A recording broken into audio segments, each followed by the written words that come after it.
My name is Suzanne Carter. I was 65 years old the afternoon everything began to fall apart. At the time it felt like an ordinary day, one I expected to forget by dinner. I was sitting in a quiet neighborhood cafe with my son, Daniel, and his wife Olivia. The kind of place with chipped mugs, soft jazz playing too low to recognize, and sunlight resting on the tables as if it had nowhere else to be. Daniel was talking about work. Olivia scrolled through her phone, nodding without really listening. They had just gone to the counter to pay when a woman appeared beside my table. I didn't hear her approach. One moment I was stirring my coffee, the next she was there. She looked to be in her early 50s, silver threaded through dark hair pulled tight at the nape of her neck. Her coat was buttoned despite the warmth inside. Her eyes met mine with an urgency that made my stomach tighten before my mind could catch up. Without asking, she placed a small blue box on the table. "You'll need this tonight," she said quietly. "Answer the call. No matter what." Before I could speak, before I could ask her name or why she was talking to me at all, she turned and walked out. Not rushed. Not panicked. Just gone. I slipped the box into my handbag just as Daniel and Olivia returned. I didn't open it until I was home, standing alone in my kitchen with the door locked behind me. Inside the box was a phone. My husband Richard's phone. The same phone the police told me had vanished with him. The same phone I had mourned almost as much as the man himself. Richard Carter had been dead for 11 months, and his phone was ringing in my hands. Before that afternoon, I was just a widow learning how to exist in a world that had quietly decided I was fragile. Richard and I had been married for 42 years. We raised our son on land that demanded everything from us and gave just enough back to make it worth it. When Richard disappeared, people said the usual things. At least he didn't suffer. At least you had many good years. At least you're not alone.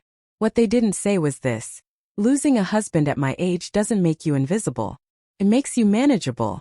After the funeral, after the empty coffin was lowered into the ground, people stopped asking what I wanted.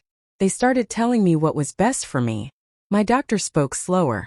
My neighbors checked in more often. Daniel started worrying in ways that felt less like concern and more like supervision. He came by without calling. Olivia organized my paperwork without asking. They talked about safety, responsibility, how much space I really needed at my age. "You should think about simplifying," Olivia said once, smiling the way people do when they believe they're being kind. They never said the word burden, but it hovered in the room anyway. So I learned to smile and nod. I learned to let them talk. Because when you push back too hard, people stop listening. And when you push back too late, people decide for you. What no one realized was this. Before I was a widow, before I was a mother, before I was 65 years old, I was a woman who had spent decades making hard decisions quietly. And I was about to remember exactly how to do that. That night, the house felt different. Same kitchen. Same table Richard and I had laughed and argued around for years. But the air felt tight. Unsettled. I placed the blue box on the table and stared at it longer than I cared to admit. Inside was Richard's phone. I traced the worn edges of the case, the small crack from the day he dropped it fixing the porch light. The police had told me it was gone forever. Yet when I pressed the power button, the screen lit up. Fully charged. At 11:15 p.m. the phone rang. Not a modern ringtone, Richard's old one. The song he refused to change because it reminded him of being young. My hand shook so badly I nearly dropped it. Unknown caller. I answered on the third ring. Hello. There was breathing on the other end. Slow. Controlled. Familiar.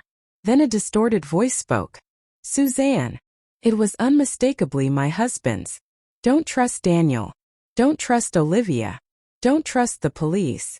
My heart slammed against my ribs. Your life is in danger. The line went dead. The next morning Daniel arrived without calling.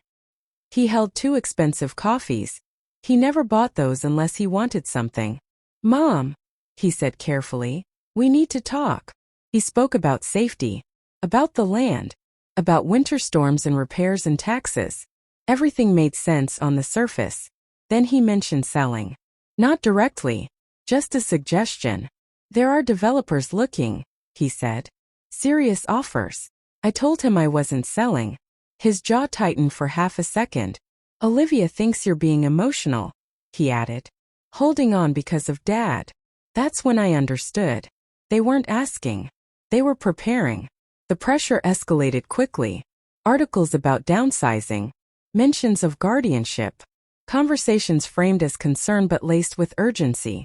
They wanted me off the land, and soon. That night, I asked myself a question I had avoided since the call. What would my son gain if I left everything behind? I didn't confront them. I went looking for facts. In Richard's old study, I found what didn't belong. A receipt for a criminal defense attorney in New York.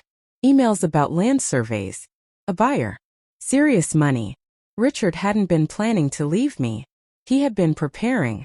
And then I understood. The danger hadn't disappeared when he did. It had just changed hands. In the barn I met FBI agent Ryan Cole. Richard had discovered something hidden beneath our land. A cave system. Daniel had found it first and used it. Storage. Transfers. Money. Richard confronted him. Gave him time. Daniel chose otherwise. They forced Richard's car off the road. Made it look like an accident. Richard believed you'd know what to do when the truth found you, Ryan said. That night I dug behind the rose bush Richard helped me plant years ago. I found the container. And that's when Daniel showed up. I ran. Agent Laura Mitchell was waiting. From that moment on, I became exactly what they expected me to be. Quiet. Confused. Tired. They relaxed. People who believe they're in control always do. I listened. I waited. When the agents arrived, there was no shouting. No drama. Just consequences. Daniel didn't look back. Justice didn't feel satisfying. It felt heavy. But when morning came, the land was still mine. The truth was no longer buried. And for the first time in 11 months I could breathe. At 65, I learned that strength isn't loud. It's clarity. It's knowing when something is wrong, and refusing to look away just to keep the peace. If something in your life feels wrong, trust that feeling. It's never too late to stand up for yourself.